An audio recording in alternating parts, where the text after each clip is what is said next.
అంటే 6 యుగాల్లో సృష్టించాడా లేక 6 దినాల్లో? అయితే చివరికి దినం అని చెప్పినటువంటి ఆయనే ఇదే స్పష్టమైనటువంటిది, యుగాలు కాదు అనేటటువంటి విషయం కూడా ఆయన నిర్ధారించాడు. కనుక 6 రోజుల్లో సృష్టించి పగలు రాత్రిని సృష్టించాడు, సూర్యచంద్రుణ్ణి నక్షత్రాల్ని. అదే ఇక్కడ ఏమీ లేనటువంటి ఈ ప్రపంచంలో లీల ఏకాకిద చనదు పెక్కయ్యదనను చునయ్యేకే, ఏమీ లేనటువంటి శూన్యం కాదు.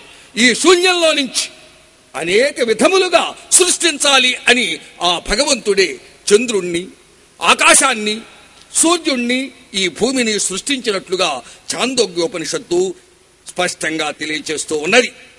ఇక ఆల్ అంబియా విభాగంలో 33లో ఆకాశాలు భూమి పరస్పరం కలిసే ఉండేవి అన తరువాత మేము వానిని వేరు చేశామని, ప్రాణం ఉన్న ప్రతిదాన్ని నీళ్లతో సృష్టించామని వారు అంగీకరింపరా. ఎంత గొప్ప విషయం! ఇదే మనకు నారాయణ ఏకోహవై నారాయణ ఆసీత్ నారం స్థానం యస్య సహా నారాయణ. నారం అంటే నీళ్లు, నీళ్లు ఎవనికి స్థానంగా కలిగినవో వాడు నారాయణుడు. అంటే అల్లా నీళ్లను వేరు చేసి ప్రతి ప్రాణిని నేను నీటిలో నుండి సృష్టించాను అనేది ఆ సూరాలో చెబితే మనకు అసలు ఒక నారాయణుడే ఉన్నాడు, జలంలో పవళించి ఉన్నాడు, ఆ జలంలో నుంచే ప్రాణిని తీసుకొని వచ్చాడు.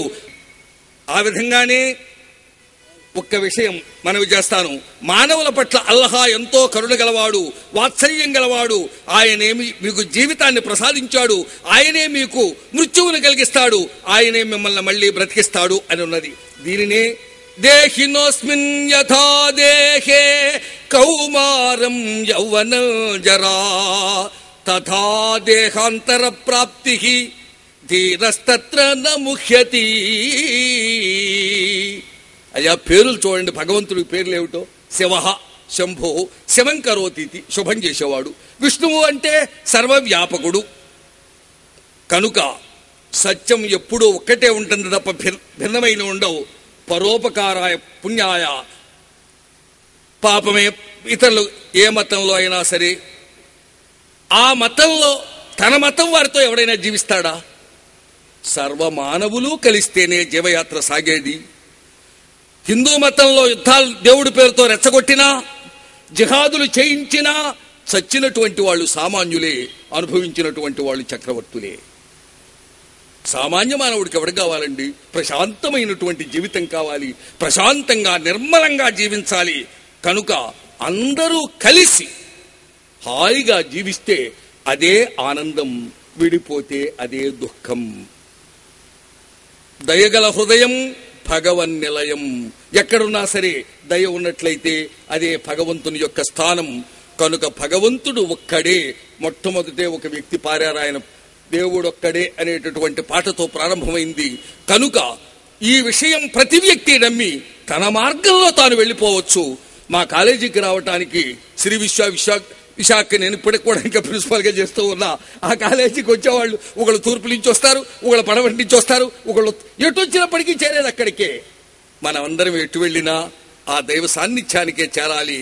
భగవంతుడు అందరి మీద కూడా అఖండమైనటువంటి దయా వర్షాన్ని కురిపించాలని, మానవ జాతినంతా కూడా సుఖ సంతోషాలతో శాంతితో నిరంతరం ఏ విధమైనటువంటి అశాంతి లేకుండా సుఖంగా కాపాడాలి అని మనఃపూర్వకంగా కోరుకుంటూ, నాకు ఈ అవకాశాన్ని కల్పించినటువంటి, ఇంత శ్రమపడి ఏర్పాటు చేసినటువంటి ఈ కార్యకర్తలకు, ఈ ఏన్షియంట్ మెసేజ్ సెంటర్ వారికి, వేదిక ఉన్నటువంటి పెద్దలు, ఎమ్మెల్యే గారు, మరి చైర్పర్సన్ గారు, మిత్రులు వీళ్ళంతా, షరీఫ్ గారు, విశ్వనాథ గుప్త గారు, మరి అసలు ఈ మూలాధికారంలో పెద్దలు నిర్ణయించిన, ఇప్పుడు తర్వాత మాట్లాడబోతూ ఉన్నటువంటి వారు చాలా వయస్సులో చిన్నైనప్పటికీ మరి బాగా పరిపూర్ణమైనటువంటి పరిజ్ఞానం ఉండాలి. ఇటువంటి వారంతా మరి వీరందరికీ ఇంతసేపు ఓర్పుతో ఉన్నటువంటి మీ అందరికీ మాతృమూర్తులకు హృదయపూర్వకమైన నమస్కారాలు ఆచరిస్తూ ఇందరితో విరమిస్తూ ఉన్నాను.